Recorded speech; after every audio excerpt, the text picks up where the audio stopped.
প্রেমানন্দে একবার হরি হরি বল নিতাই গৌর সীতানাথ প্রেমানন্দে একবার হরি হরি বল নিতাই গৌর সীতানাথ প্রেমানন্দে একবার হরি হরি বল নিতাই গৌরী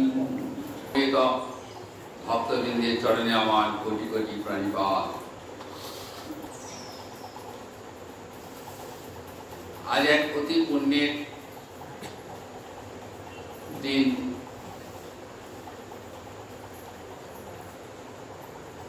পুণ্য কামিকা একাদশী মহাব্রত।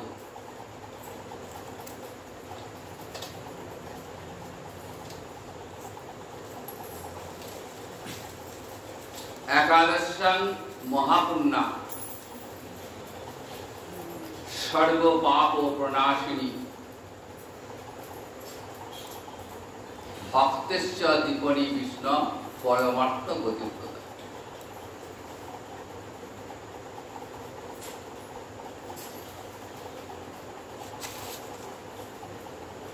এই একাদশীর দিন আসলে, একাদশী তিথি পড়লে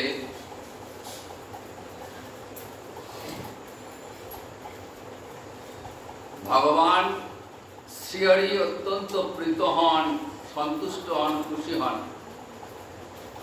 তাই একাদশীর ন্যায় পূর্ণ তিথি জগতে আর দ্বিতীয় নেই।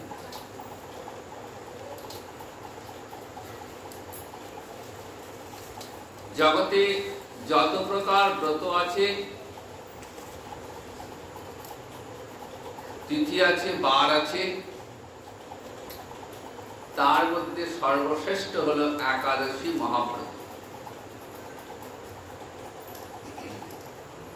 শাস্ত্রে বলছে একাদশী ব্রত পালন করার পর আর অন্য কোন ব্রত পালনের প্রয়োজন নেই,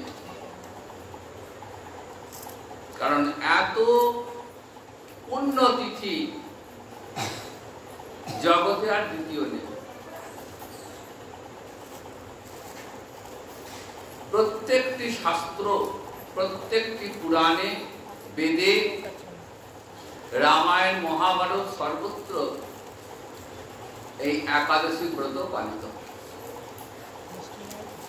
উচ্চ কণ্ঠে প্রশংসা করা হয়েছে এই শাস্ত্রগুলি। এবং এই ব্রত শুধুমাত্র এই ব্রহ্মাণ্ডে নয়, এই পৃথিবীতেই নয়, বৈকুণ্ঠ পর্যন্ত এই ব্রত পালিত হয়ে আসছে। একাদশী যে শুধু এখানেই পালিত হচ্ছে তা কিন্তু নয়, বৈকুণ্ঠেও এই একাদশী ব্রত পালিত হচ্ছে। ব্রত পালনের দ্বারা সমস্ত পাপ ধ্বংস হয়ে যায়।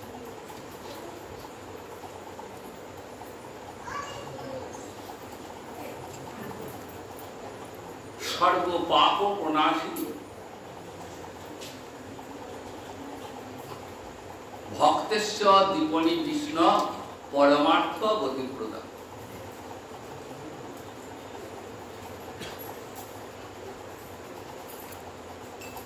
পরম গতি প্রদান করে, পরমার্থ দান করে একাদশী ব্রত।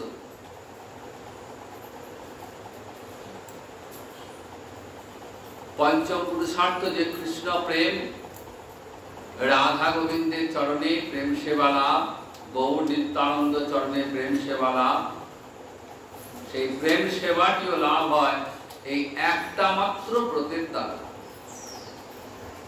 কাজে একাদশী ব্রত পালনকারীকে আর অন্য কোনো ব্রত পালন না করলেও চলে। আর যিনি একাদশী ব্রত পালন করেন না কিন্তু অন্যান্য ব্রতাদি খুব নিষ্ঠার সঙ্গে পালন করেন, তার অবস্থাটা কেমন হয়?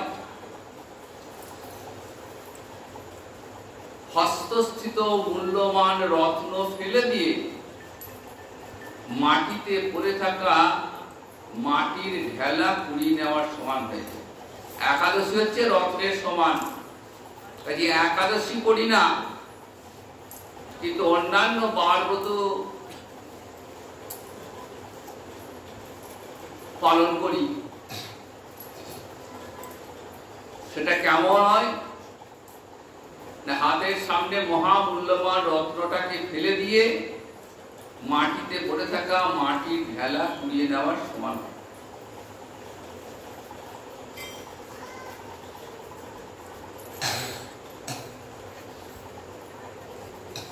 সনাতন গোস্বামী পাদ হরিভক্তি বিলাসে একাদশী যে একটা নিত্যব্রত সেটা প্রমাণ করে দিলেন। নিত্যব্রত কোনগুলি? নিত্যব্রত যেগুলো কোনো অবস্থাতেই বাদ দেওয়া যাবে না।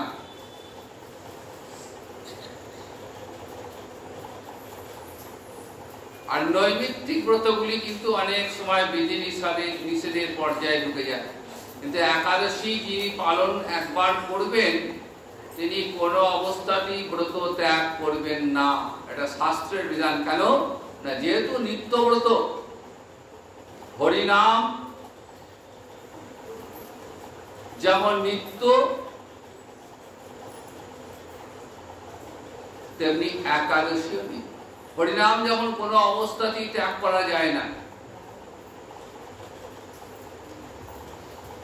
যত বাধা বিপত্তি আসুক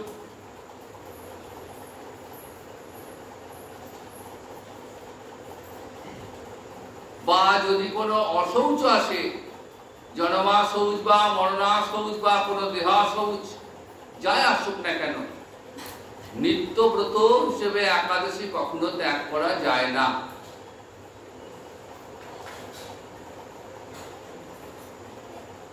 প্রতি মাসে দুটি করে একাদশীর বিধান শাস্ত্রে রয়েছে, একটা শুক্লপক্ষে একাদশী এবং একটি কৃষ্ণপক্ষের একাদশী। এছাড়াও ৮টা মহা দ্বাদশী রয়েছে।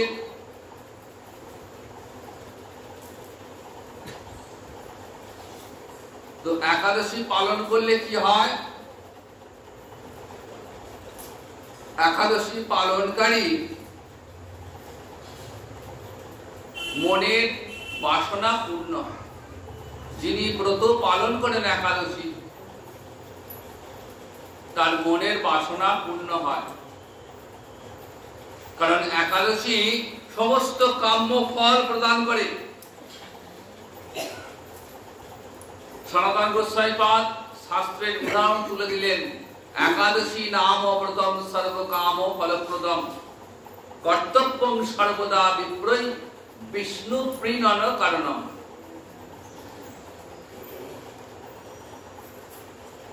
অর্থাৎ বিষ্ণু প্রীতির জন্য, ভগবান শ্রীহরির প্রীতির জন্য, সন্তুষ্টির জন্য, শ্রীহরির কৃপা লাভের জন্য একাদশী ব্রত পালন সকলের কর্তব্য। সমস্ত কাম্য ফল প্রদান করে।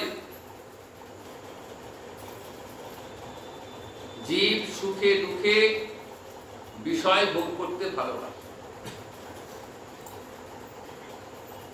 তাই যার অন্তরে বিষয় কামনা আছে তিনি যা কামনা করবেন একাদশী ব্রত, একাদশী সাধকের সেই বাসনা পূর্ণ করবে।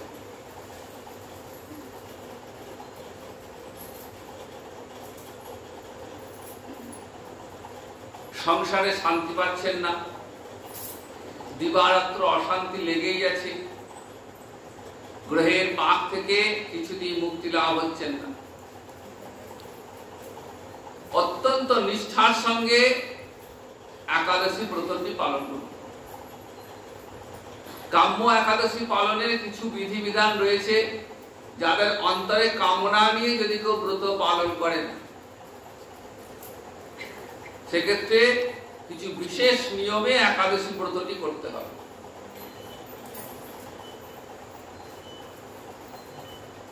একাদশীর আগের দিন দশমী,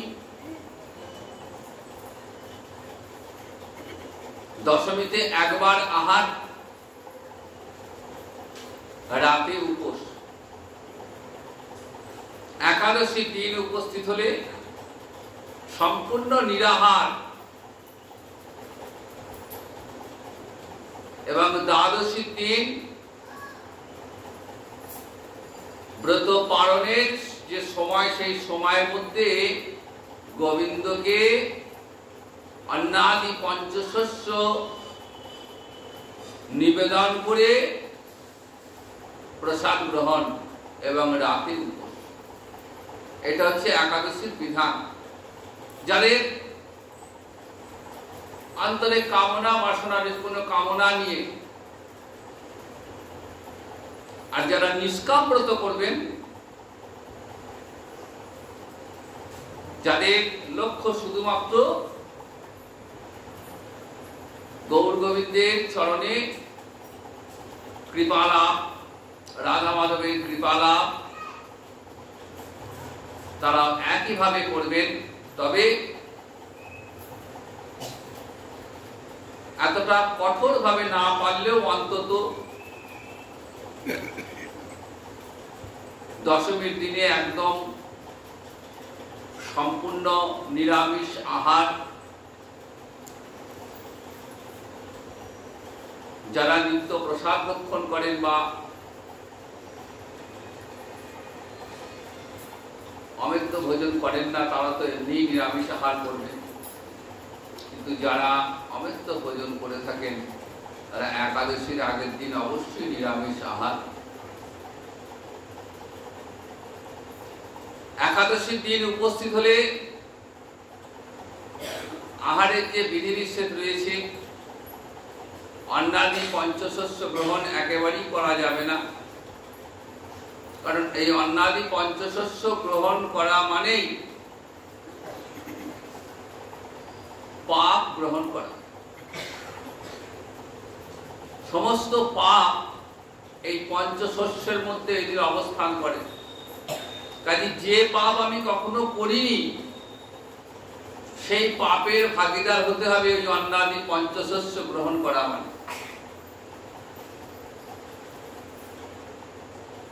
এই পঞ্চশস্য কি?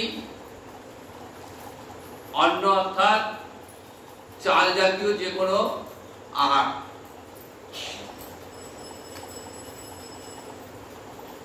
গম বা গম থেকে প্রস্তুত যে কোনো খাবার, সরিষা, তিল, জব, যে কোনো প্রকার ডাল, এগুলো পঞ্চশস্যের মধ্যে পড়ে। সুতরাং পঞ্চশস্য গ্রহণ থেকে বিরত থাকাই হচ্ছে একাদশীর বিধান।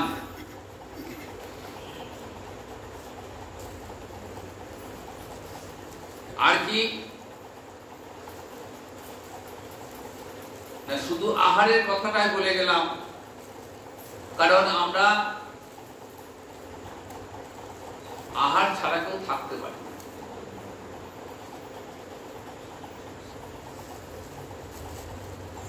কিন্তু একাদশীর দিনে আহারের বিধানটাই কিন্তু মুখ্য নয়।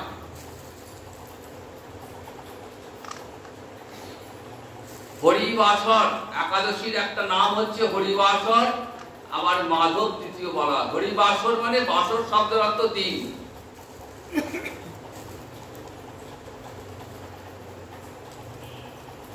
যে দিন স্বয়ং ভগবান শ্রীহরি ভক্তের অত্যন্ত কাছাকাছি থাকেন, আসেন, সেই দিনটাই হলো হরিবাসর। এই হরিবাসরের দিন উপস্থিত হলে ভগবান ভক্তের কাছাকাছি থাকেন। কাজে একাদশী ব্রত পালন মানেই ভগবত কৃপালাভ, শ্রীহরির কৃপালাভ।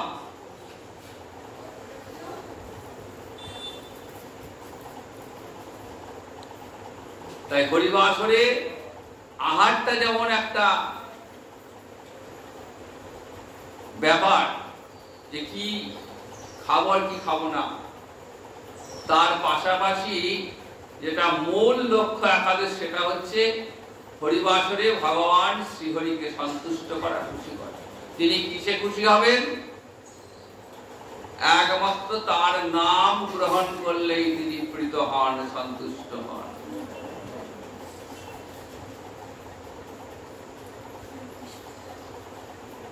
তিনি নারদ মুনিকে বললেন, দেখো নারদ, তুমি আমাকে বৈকুণ্ঠে গেলে পাবে না, কোন যোগী ঋষি মুনির হৃদয়েও আমাকে পাবে না। একমাত্র যেখানে আমার ভক্ত আমার গুণকীর্তন করে, আমার নাম সর্বদাই নেয়, আমি সেইখানেই থাকি। না হাম প্রতিষ্ঠামি বৈকুণ্ঠে যোগিনাং হৃদয়ে নচ মদ ভক্তা যত্র গায়ন্তি তত্র তিষ্ঠামি নাম। আমি কোন মুনি যোগী ঋষির হৃদয়ে থাকি না, কারণ কোন সাধনের দ্বারা আমায় পাওয়া যাবে না। ভগবান সাধনার ধন নন। ভগবানকে পেতে গেলে একমাত্র তার নাম গ্রহণ এবং তার কথা শ্রবণই হচ্ছে শ্রেষ্ঠ সাধন। তাই হরিবাসরের দিন হরিনাম সংকীর্তনটাই বিধান। তাই হরিবাসর কীর্তনে আমরা কি বলি? শ্রী হরি বাসরে হরি কীর্তন বিধান।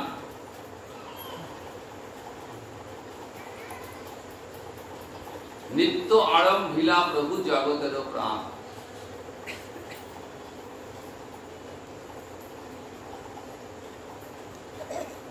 এই হরিনাম সংকীর্তন এটা কলিযুগের জীবের জন্য আমার মহাদানী মহাপ্রভু নিয়ে এলেন।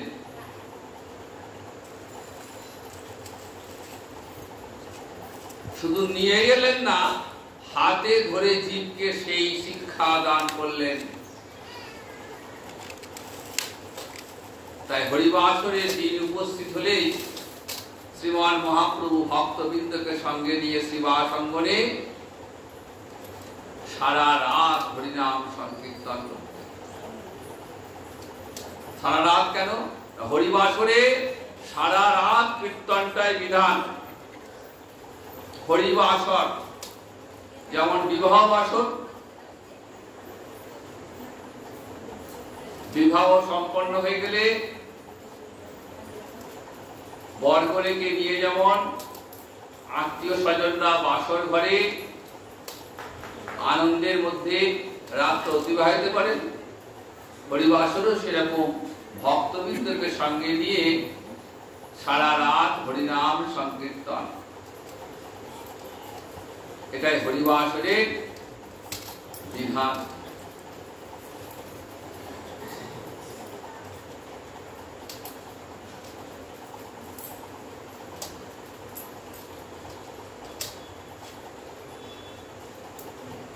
তাই শ্রী হরি বাসরে হরি কীর্তন বিধান। নিত্য আরম্ভিলা প্রভু জগতের প্রাণ। জগতের প্রাণ তিনি। তাকে ভজন করলে আর কাউকে ভজন করার প্রয়োজন হয় না। ব্রহ্মাদি দেবগণ দিবারাত্র তার নাম গুণকীর্তন করছেন। ব্রহ্মা চতুর্মুখে হরিনাম করছেন। মহাদেব, দেবাদিদেব বলা হয়, সে দেবাদিদেব মহাদেব পঞ্চমুখে হরি গুণকীর্তন করছেন।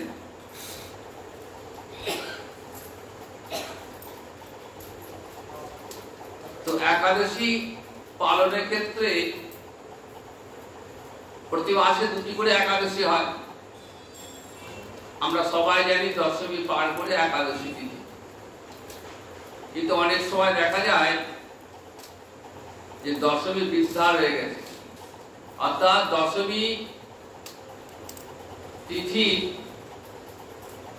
পরের দিন পর্যন্ত রয়ে গেছে। তাহলে একাদশীতে যদি দশমী স্পর্শ থাকে, সূর্যোদয়ের পূর্বে অরুণোদয় হয়, এই অরুণোদয় যদি দশমী স্পর্শ থাকে তাহলে কিন্তু আর একাদশী ব্রত পালন হবে না।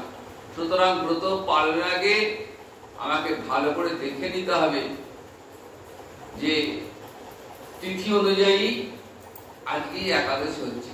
অনেক সময় একাদশী নিয়ে দ্বিমত থেকে যায়। কোথাও কোথাও বিদ্যা একাদশী করেন, আবার কোথাও কোথাও পরের দিন পালিত হয়। কাজে সঠিক নিয়মে গোস্বামী মতে হরিভক্তি বিলাস অনুসারে যে সমস্ত পঞ্জিকা রয়েছে সেই পঞ্জিকা অনুসারে ব্রত পালন করতে হবে এবং মহাদ্বাদশী প্রাপ্ত হলে একাদশী পরিত্যাগ করে মহাদ্বাদশী ব্রত পালন করতে হবে। এটা হরিভক্তি বিলাসে পরিষ্কার উল্লেখ করেছে।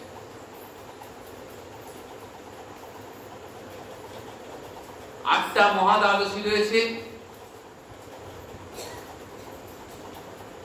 4টি তিথি যোগে, 4টি নক্ষত্র যোগে। এই মহাদ্বাদশী প্রাপ্ত হলে একাদশী পরিত্যাগ করে মহাদ্বাদশী ব্রত পালন করতে হবে এবং এতে কোনো পাপ হবে না।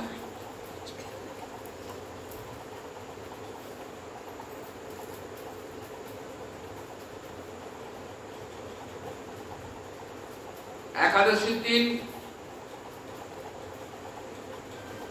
অনেকে ধারণা যে একাদশীর দিন অন্নাদি পঞ্চশস্য গ্রহণ করা যায় না, ঠিকই, কিন্তু যদি মহাপ্রসাদ গ্রহণ করি, গোবিন্দকে নিবেদিত প্রসাদ, সে তো মহাপ্রসাদ হয়ে গেল। তা সেই মহাপ্রসাদ গ্রহণ করলে ক্ষতি কি? সেদিন মহাপ্রসাদ গ্রহণ করা যাবে না।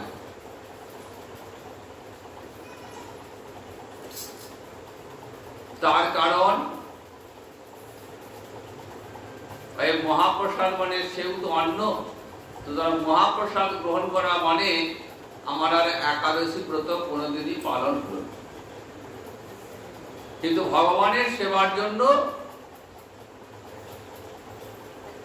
আমাকে নিবেদন করতেই হবে। নিবেদনের পর সেই মহাপ্রসাদ যারা ব্রত পালন করেন না তাদের মধ্যে বিতরণ করতে হবে বা রেখে দিতে হবে। পরের দিন ওই মহাপ্রসাদ গ্রহণ করে পালন করতে হবে। ব্রতের পালনের একটা নির্দিষ্ট সময় থাকে, সেই সময়ের মধ্যে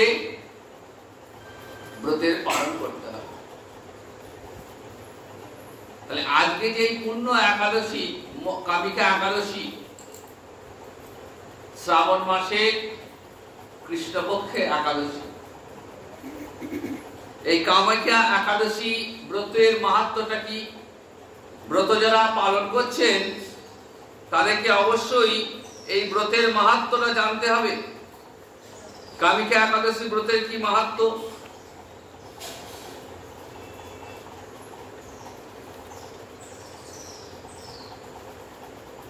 শাস্ত্রে কি বলছে আমরা দেখে নিই।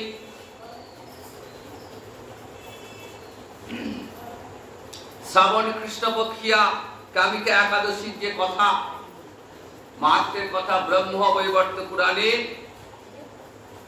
যুধিষ্ঠির শ্রীকৃষ্ণ সংবাদে বর্ণিত হয়েছে। যুধিষ্ঠির স্বয়ং ভগবান শ্রীকৃষ্ণকে জিজ্ঞাসা করছেন, হে গোবিন্দ,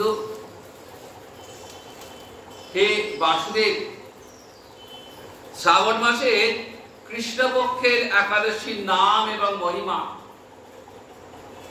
এই ব্রত পালন করলে কি হয় সবিস্তারে আমার কাছে বর্ণনা করুন। ভক্তবৎসল ভগবান যুধিষ্ঠিরকে বলছেন, হে রাজন,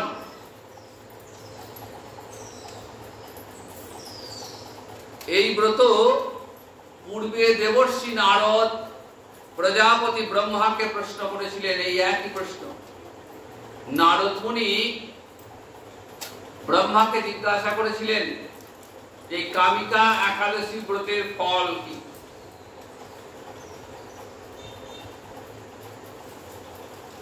তো ব্রহ্মা নারদকে বলেছিলেন,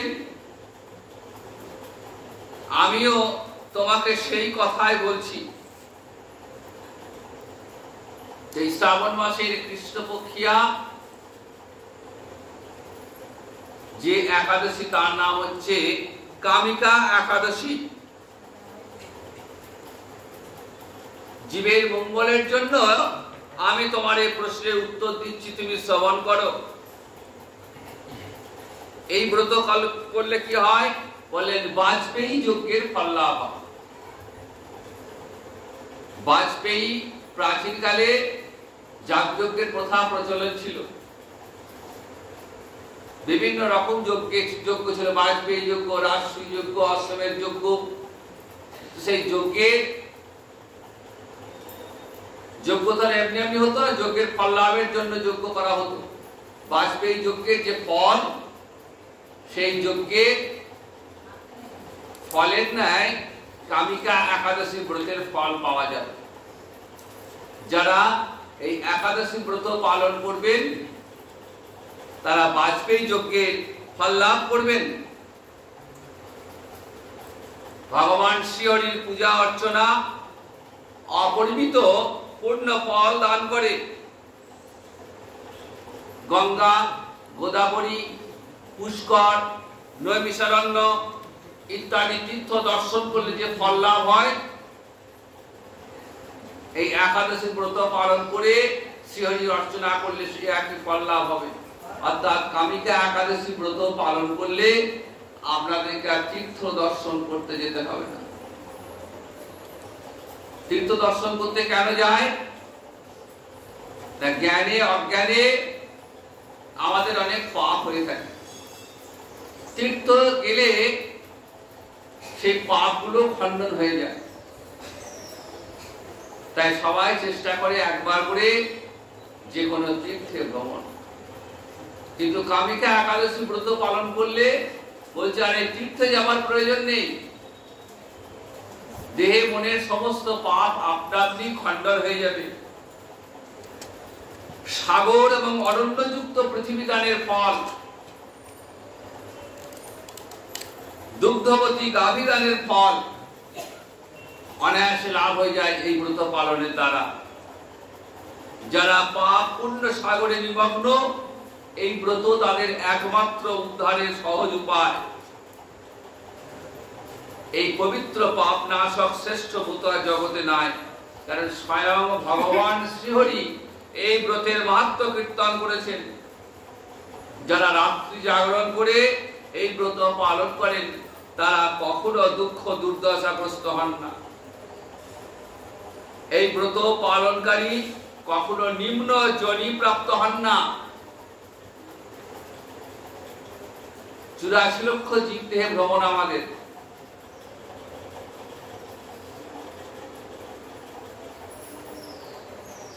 এবং কর্মফল ভোগ চলছে। ভালো কাজ করলে যেমন পুণ্যের কাজ করলে যেমন স্বর্গে গমন হয়, আবার পাপ করলে নরক গমন করতে হয়।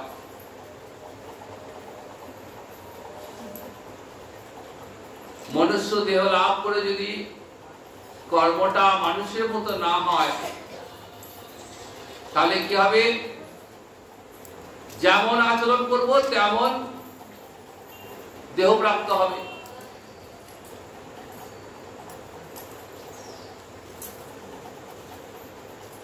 যদি পশু পক্ষীর মতো আচরণ করি তাহলে পশু পক্ষীর দেহই প্রাপ্ত হবে।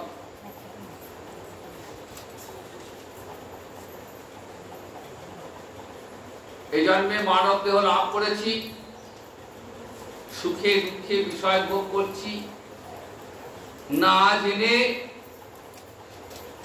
অমৃত আহার করে চলেছি। এর ফলে কি হচ্ছে, এর ফলে এই মানব দেহটা ধীরে ধীরে নিচের দিকে চলে যাচ্ছে। পশু যে আহারটা করে সেই আহার যদি মানুষ করে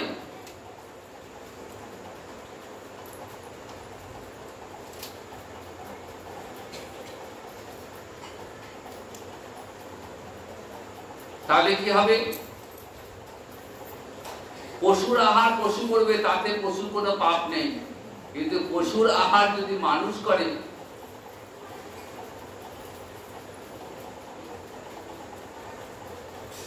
তাহলে কি হবে?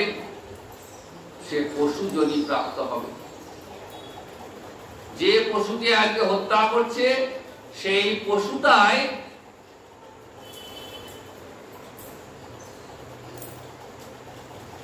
একইভাবেই তাকে হত্যা করবে।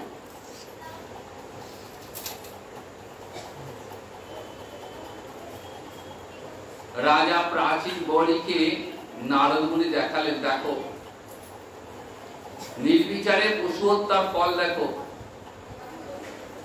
প্রাচীন বলি দেখছেন যাদেরকে তিনি হত্যা করে, যে পশুগুলিকে হত্যা করেছেন, তারা সবাই দাঁড়িয়ে রয়েছে ওই রাজাকে হত্যা করবার জন্য। সুতরাং এই জন্মে আমি যেমন আচরণ করব তার ফল আমাকে পেতেই হবে। কর্মফলের হাত থেকে কারো রেহাই নেই।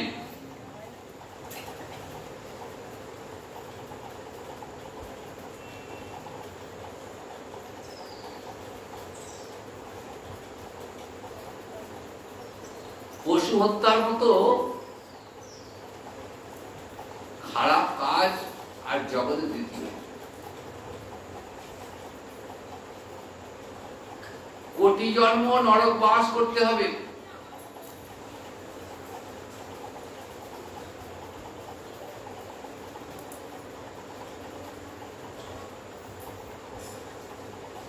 তাই যারা এই ব্রত পালন করেন না,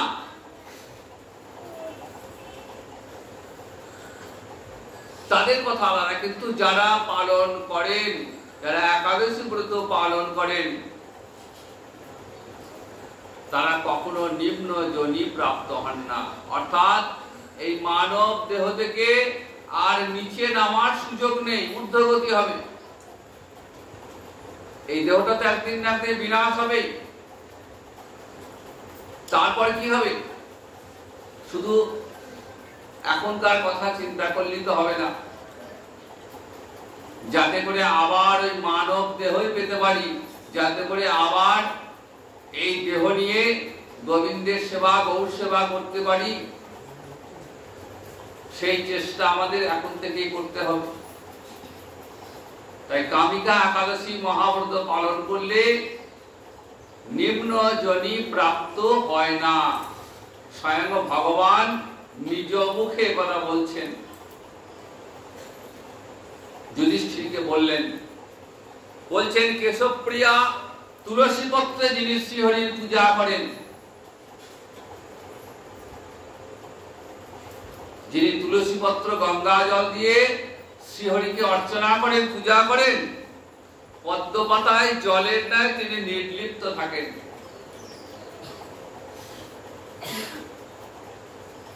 পদ্ম পাতায়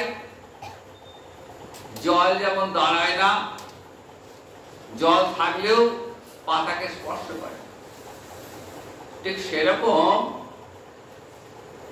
যিনি তুলসী পত্র গঙ্গা জল দিয়ে গোবিন্দের সেবা করেন, তিনি এই পদ্ম পাতায় জলের মধ্যে নির্লিপ্ত থাকেন।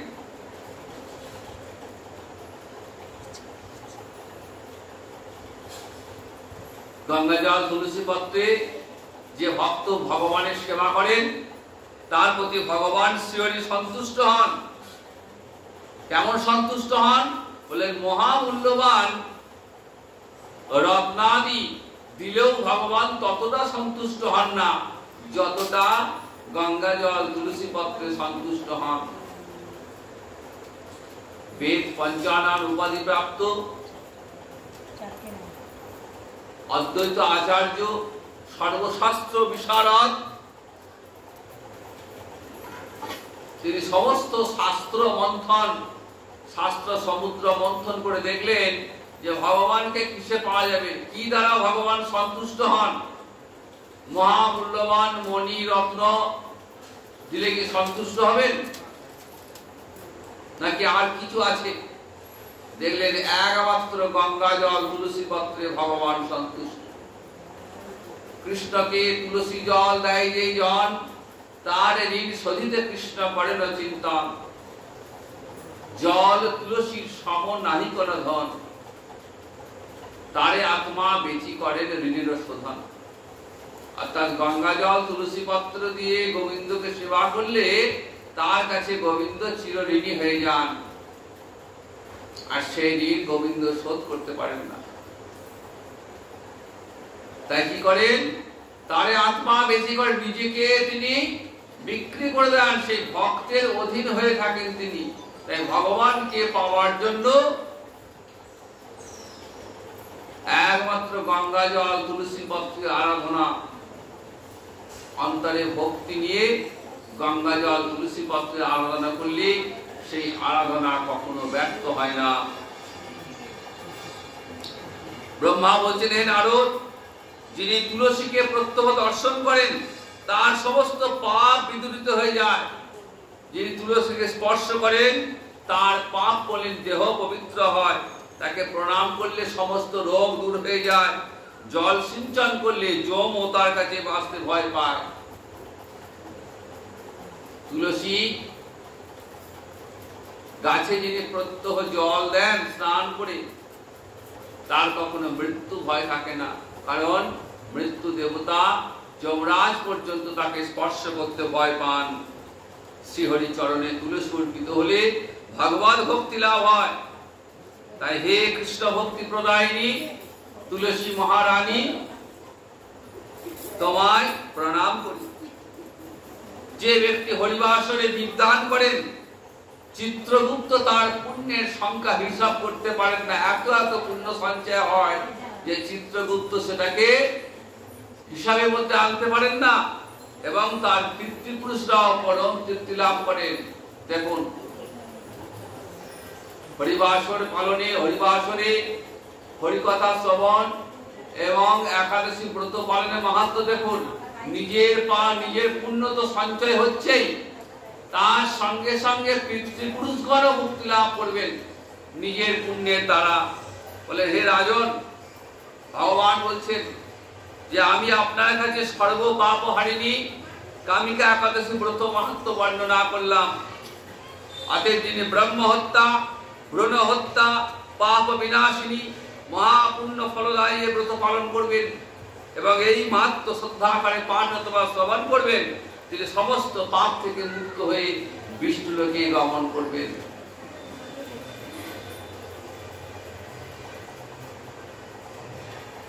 তাহলে দেখুন, একাদশীর মতো মহাপুণ্য ব্রত আর জগতে নাই।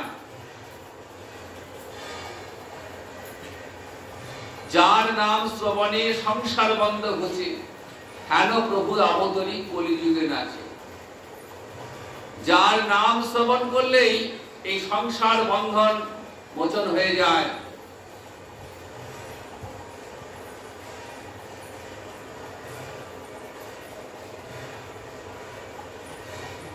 যার নাম লইয়া সুখ নারদ বেড়ায়, সহস্র বদনে প্রভু যার গুণ গায়। সহস্র বদন অনন্ত নাম,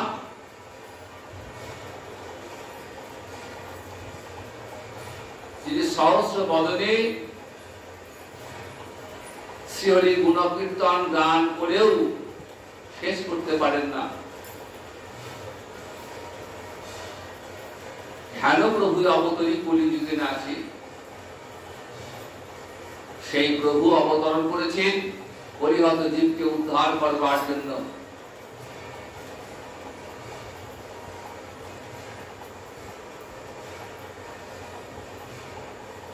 সুতরাং এই একাদশী ব্রতে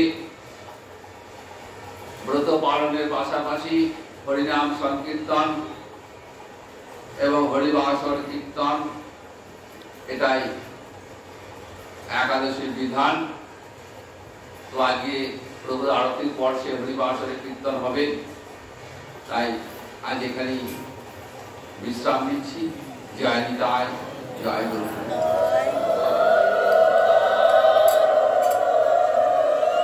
জয় জয় রাধে কৃষ্ণ গোবিন্দ, জয় জয়